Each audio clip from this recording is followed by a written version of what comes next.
खुलास मुलाखतमध्ये नमस्कार मित्रांनो, एक दिलखुलास मुलाखत आपण घेणार आहोत. आपल्यासोबत आहेत ॲडव्होकेट रोहिणीताई खडसे खेवलकर. नमस्कार ताई. राजकारणामुळे तसेच समाजकारणामध्ये एक व्यक्ती म्हणून, एक राजकारणी म्हणून वावरत असताना सुरुवातीला असं म्हटलं गेलं की खडसे यांच्या कन्या आहेत अशी आपली ओळख.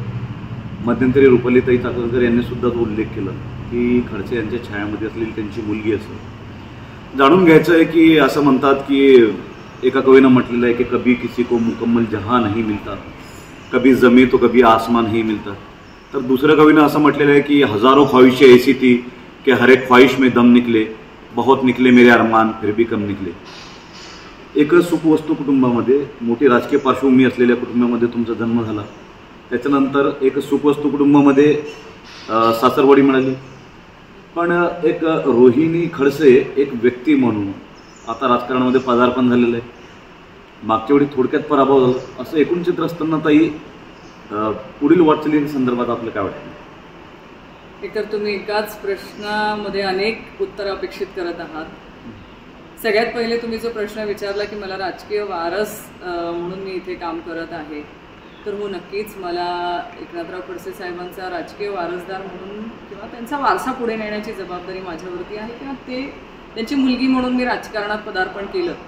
पण माझं या बाबतीतलं एक मत नक्की कायम राहिलेलं आहे की ठीक आहे, तुम्हाला राजकीय वारसा म्हणून एकदा संधी मिळू शकते, पण पुढच्या वेळेस तुम्हाला स्वतःला सिद्ध करून दाखवावं लागतं. मी जरी खडसे साहेबांची कन्या म्हणून राजकारणात पदार्पण केलं असेल, पण गेल्या अनेक वर्षामध्ये जे मी माझ्या कारकिर्दीमध्ये काम केलेलं आहे, प्रत्येक ठिकाणी मी मला स्वतःला सिद्ध करण्याचा प्रयत्न केला आहे. आणि असं जर कोणी म्हणत असेल की मी राजकीय माझे वडील असल्यामुळे मी आज राजकारणात आहे, तर अनेक लोकांचे वडील किंवा त्यांच्या आई राजकारणात आहेत, पण अशा प्रत्येक राजकीय व्यक्तीची मुलं ही राजकारणात पुढे येऊन ते राजकारणात टिकून राहू शकली नाही आहेत. त्याच्यामुळे स्वतःचं कर्तृत्व पण त्याला अनेक ठिकाणी सिद्ध करून दाखवावं लागतं आणि स्वतःच्या कर्तृत्वावरती पण अवलंबून असतं. मी आज अनेक ठिकाणी अनेक परिवार असे बघते की त्यांची मुलं राजकारणात येण्याचा त्यांनी प्रयत्न केला, पण ते राजकारणात तग धरू शकले नाहीत किंवा ते राजकारणात पुढे जाऊ शकले नाहीत. त्यांना अपेक्षित यशच भेटलं नाही. असं जर आपण राजकीय वारसाचं कुणालाही मोजमाप लावत असू, तर प्रत्येक राजकीय व्यक्तीची मुलं ही राजकारणात यश मिळवू शकली असती ना. शेवटी आज जी राजकारणात मुलं काम करत आहेत, ह्या प्रत्येकाचं राजकीय अस्तित्व आहे. त्यांनी तर स्वतःला सिद्ध करून दाखवलंय म्हणून आज ते राजकारणात काम करू शकतात. म्हणून फक्त राजकीय वारसा मिळाला म्हणून कोणी राजकारणात पुढे गेलेलं नाहीये. त्यांनी प्रत्येकाने स्वतःच्या कर्तृत्वावरती सिद्ध करून ते पुढे गेलेलं, जसं माझं मत आहे. कारण डॉक्टरचा मुलगा हा डॉक्टर होऊ शकतो, वकिलाचा मुलगा वकील होऊ शकतो, पण ते किती तऱ्हेने ते पुढे जाऊ शकतात ते त्याच्या स्वतःच्या कर्तृत्वाने त्यांना सिद्ध करावं लागतं. तसंच आमचं आहे. राजकीय वारसा लाभणं एक वेगळी गोष्ट आहे, पण स्वतःला सिद्ध करणं एक वेगळी गोष्ट आहे. उलट मी याला एक वेगळं आव्हान म्हणूनच घेत असते. कारण राजकीय व्यक्तीचे वारसदार म्हणून जेव्हा तुम्ही पुढे येतात, तेव्हा तुम्हाला अनेक अडचणी सामोरे जावं लागतं आणि त्या अडचणींना पेलवून आम्ही पुढे जातो. कारण विरोधक तुम्हाला जास्त असतात. तुम्हाला राजकीय वारसदार म्हणून तुमच्यावरती लोकांच्या अपेक्षा असतात, त्या अपेक्षांना तुम्हाला पूर्ण करावे लागतात. एक सारखं लोकांमध्ये तुमच्या बाबतीत आणि तुमच्या वडिलांच्या बाबतीमध्ये कंपॅरिझन होत असते. त्या कंपॅरिझनमध्ये तुम्हाला स्वतःला सिद्ध करायचं असतं की लोकांच्या अपेक्षा असतात की बाबा जसं काम करतात तसं तू केलं पाहिजे. त्या सगळ्या गोष्टींवरती आपल्याला स्वतःला सिद्ध करायचं असतं. अनेक अडचणी आम्हालाही आमच्या राजकीय कारकिर्दीत असतात, पण मला एवढंच कळतं की स्वतः काम करताना आम्ही ज्या तऱ्हेने काम करतो, कुठलेही आज राजकीय लोक काम करत असतील तर प्रत्येकाला स्वतःला सिद्ध करायची गरज पडतेच. आणि मुक्ताईनगर विधानसभेमध्ये मागच्या 2019च्या निवडणुकीमध्ये मी अवघ्या 1800 मतांनी माझा पराभव झालेला. कारण त्यावेळेस माझी कुठलीही मानसिक तयारी या विधानसभा क्षेत्रातनं लढायची नव्हती. माझ्या मुलं म्हणजे माझी मुलं, जुळी मुलं ही 6 महिन्याची त्यावेळेस होते. माझी नुकतीच डिलिव्हरी झालेली होती आणि डिलिव्हरीच्या आधीही 1 वर्ष मी घरीच होते, कारण मला जुळी मुलं असल्यामुळे कंप्लीट बेडरेस्ट त्यावेळेस होता. म्हणजे लोकांशी माझा तसा हवा तसा संपर्क त्यावेळेस नव्हता. तरी लोकांनी मला भरभरून प्रेम दिलं. फक्त 1800 मतांनी माझा पराभव झाला आणि अशा परिस्थितीत तिकीट मला मिळालेलं होतं की आम्ही मानसिकरित्या तयार नव्हतो निवडणूक लढायला.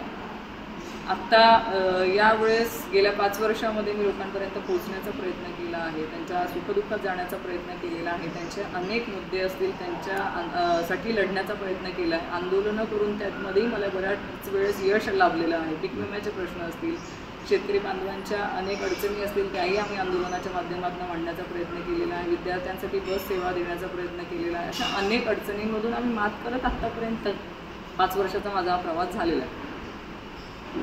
बरोबरच आहे. मध्यंतरी ज्यावेळी लोकसभेच्या निवडणुका होत्या त्यावेळी म्हणजे एक संमिश्र परिस्थिती होती तुमच्या कुटुंबियांसाठी, संपूर्ण कुटुंब, खडसे कुटुंबियांसाठी. एकीकडे रक्षाताई होत्या, त्या भारतीय जनता पार्टीमध्ये सलग 3ऱ्यांदा त्या उमेदवारीला होत्या त्यावेळी. पण नाथाभाऊ त्यावेळी BJPमध्ये की NCPमध्ये असा एक थोडासा एक गोंधळ होता.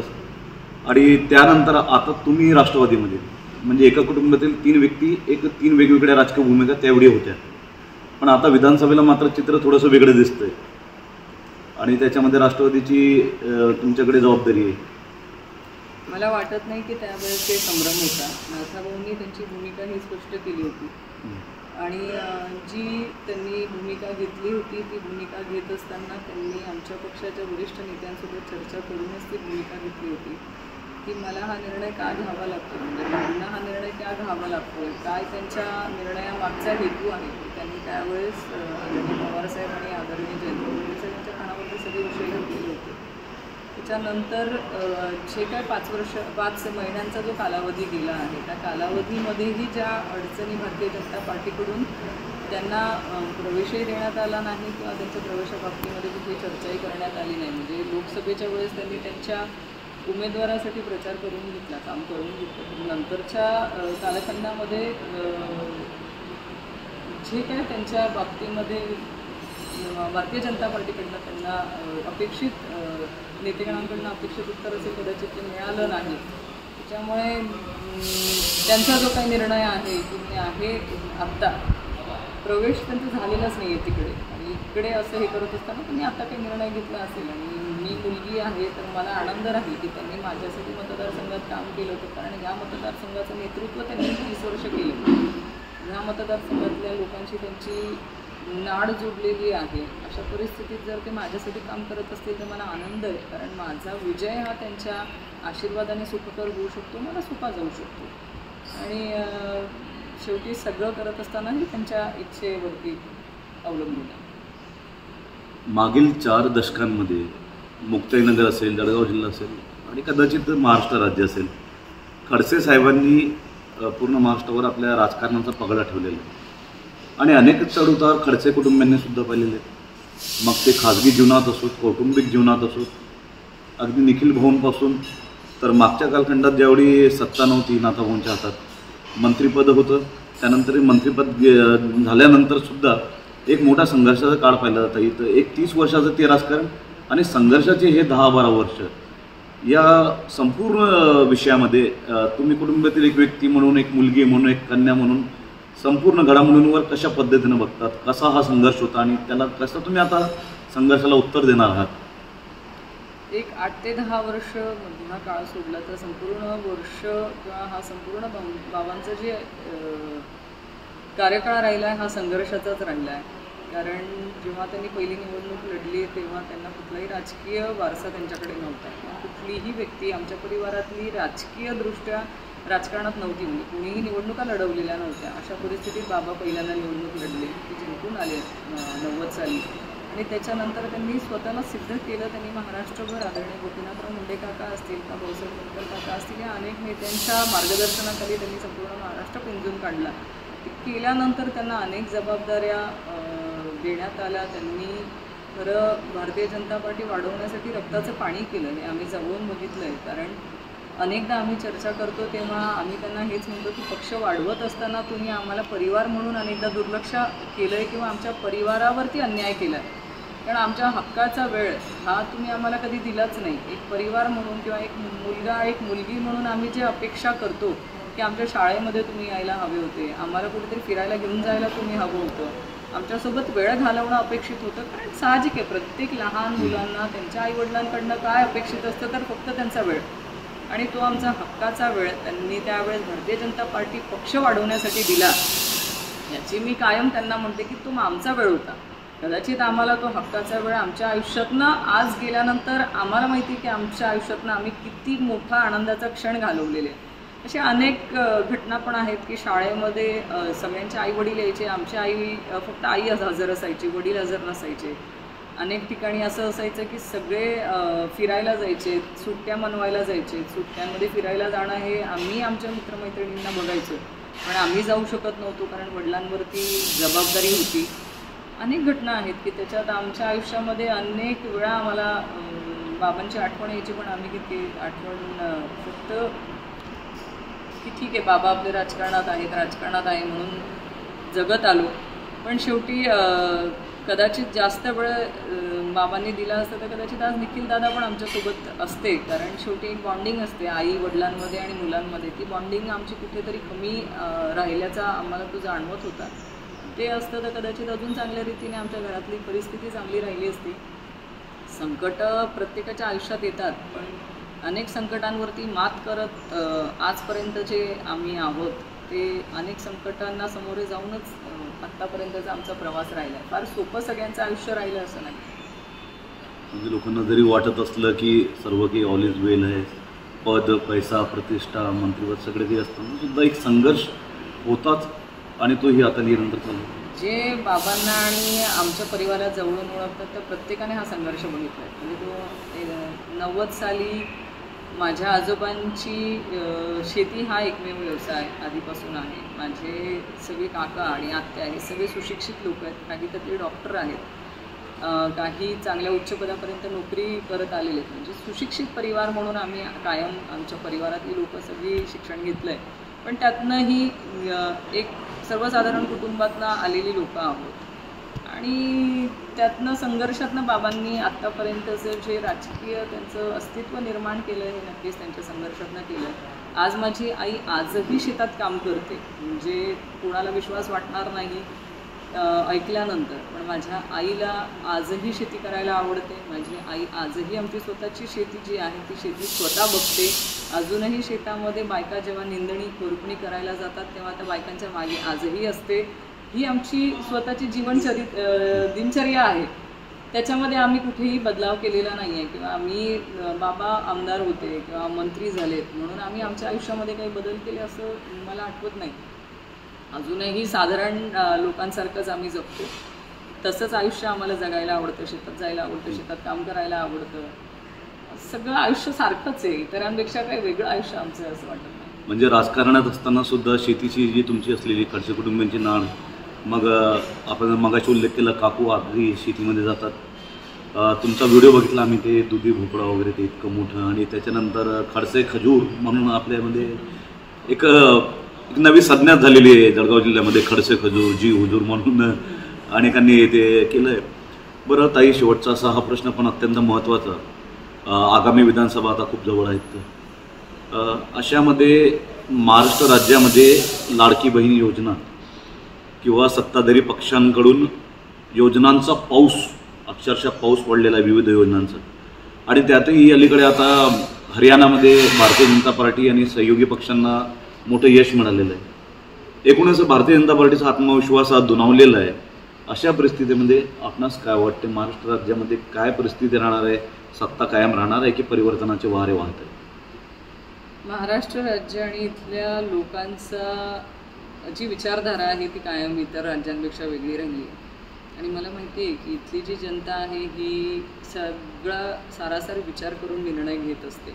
गेल्या काही वर्षांमध्ये 2.5 वर्षाचा काळ जर आपण बघितला या सरकारच्या यातला, शेतकरी बांधवांसाठी सरकारने अजूनही त्यांना कुठलीही मदत जाहीर केलेली नाही, किंवा त्यांचे जे हक्क आहेत त्या हक्का किंवा त्यांच्या पीक विम्याचे प्रश्न असतील, किंवा त्यांच्या पिकाला योग्य भाव मिळण्यासंदर्भातल्या अडचणी असतील, किंवा अतिवृष्टी झालेली त्यांची नुकसान भरपाई करायची असेल, त्यांच्या बियाण्यांच्या ज्या किमती वाढलेल्या आहेत त्या प्रश्नांसंदर्भात अजूनही शासन कुठलंही उत्तर द्यायला तयार नाही. आणि अशा परिस्थितीत आज शेतकरी बांधव संकटात सापडलेले आहेत. सरकारलाही माहिती आहे की येत्या भविष्याच्या निवडणुकींमध्ये त्यांना योग्य ती लोकांकडनं त्यांना रिस्पॉन्स मिळत नाही आहे, म्हणून वेगवेगळ्या योजना जाहीर करून लोकांना प्रलोभनं देऊन त्या लोकांचं मतपरिवर्तन करण्याचं सरकारच्या माध्यमातून ते लोक प्रयत्न करत आहेत. शेवटी वेगवेगळ्या म्हणजे मला कौतुक वाटतं की ह्या 1 महिन्याच्या काळामध्ये सरकारने अनेक GR काढलेत, म्हणजे एवढे GR काढलेत की जेवढे कधी GR काढलेले नसतील. ते हे GR काढून त्यांना म्हणतो ना, जेव्हा माणूस घाबरलेला असतो तेव्हा त्याला ह्या तऱ्हेने ते लोक रिस्पॉन्स करतात किंवा आपण असं व्यक्त होतो. अधिकचे प्रयत्न करणं गरजेचे वाटतात. तसं वाटतंय कारण यांना यांचं भविष्य कळून चुकलेलं आहे म्हणून ही योजना केली तर कदाचित लोक आपल्याला साथ देतील, ती योजना केली तर कदाचित लोक आपल्याला साथ देतील, असं काहीतरी वातावरण आम्हाला महाराष्ट्रामध्ये आज सरकारच्या माध्यमातून बघायला मिळतंय. पण महाराष्ट्रातली जनता ही सुजाण आहे, त्यांना योग्य निर्णय घेणं माहिती आहे आणि त्यांना माहिती आहे की महाविकास आघाडीच्या सरकारमध्ये त्यांच्या पाठीशी खंबीरपणे उभे राहणारे नेते आहेत. आदरणीय शरदचंद्रजी पवार साहेबांनी शेतकरी हिताचे अनेक निर्णय घेतलेत, महिला सक्षमीकरणासाठी त्यांनी अनेक निर्णय घेतलेले आहेत. आम्ही फक्त आश्वासनं दिलीत किंवा 1-2 महिन्यासाठी त्यांना प्रलोभनं देऊन त्यांच्यासाठी काम केलेलं नाही आहे, तर महिलांना सक्षम बनवण्यासाठी साहेबांनी अनेक निर्णय घेतलेत. मला माहिती आहे सगळे निर्णय महाराष्ट्रातली जनता जाणून ओळखते आणि त्यामुळे सगळे महाविकास आघाडीसाठी पाठिंबा देतील आणि येत्या निवडणुकीमध्ये महायुती सरकारला घालवण्याचं काम महाराष्ट्रातली जनता करेल. शेवटचा उपप्रश्न, मुक्ताईनगर विधानसभा या संदर्भात आपण विचार करूया. आपले जे संभाव्य प्रतिस्पर्धी उमेदवार असतील त्यांच्या संदर्भात लोकांचं काय मत असू शकतं? म्हणजे जे गुवाहाटी टूर वगैरे झालं, जे पक्षनिष्ठा होती तो एक महत्त्वाचा मुद्दा आहे. त्याचे किती परिणाम, गंभीर परिणाम या मतदारसंघामध्ये तुमच्या प्रतिस्पर्धी उमेदवारास दिसू शकतात? मला असं वाटतं गेल्या 5 वर्षाच्या काळामध्ये जे कुणी माझ्या आत्तापर्यंत लोकप्रतिनिधीमधून काम करत आलेले आहेत त्यांचा लोकांच्या प्रती असलेला व्यवहार, त्यांनी मतदारसंघात केलेले कामं हे लोकांनी जवळून अनुभवलेले आहेत. मला त्याच्यावरती भाष्य करायचं नाही आहे. मला एवढंच कळतं की कुणाची रेषा कमी करण्यापेक्षा आपण स्वतःची रेषा किती वाढवू शकतो ह्याच्यावर माझा विश्वास आहे. त्याच्यामुळे त्यांनी केलेलं काम, त्यांच्या वागणुकीमधले असलेले परिणाम हे जनता चांगल्या रीतीने ओळखते आणि त्याचं उत्तर लोक त्यांना मतदानातून देणारच आहे. कारण ह्या 5 वर्षामध्ये अनेक ठिकाणी ज्या परिस्थिती लोकांनी अनुभवलेल्या आहेत, मला माहिती लोकांनी जवळून अनुभवली परिस्थिती, पण मी माझ्या कामाच्या बाबतीमध्ये नक्की सांगू शकते की या मतदारसंघाला न्याय देण्याचं काम आम्ही नक्कीच करू शकतो. आणि एक महिला उमेदवार म्हणून मी हा नक्कीच सगळ्यांना विश्वास देऊ शकते की ह्या मतदारसंघामध्ये आत्तापर्यंत जी जी काही कामं आपल्या माध्यमातून भाऊंच्या माध्यमातून होत आलेली आहेत, काही अपूर्ण राहिलेली कामं असतील तर ती पूर्ण करण्याचा मी माझ्या माध्यमातून नक्की प्रयत्न करेन.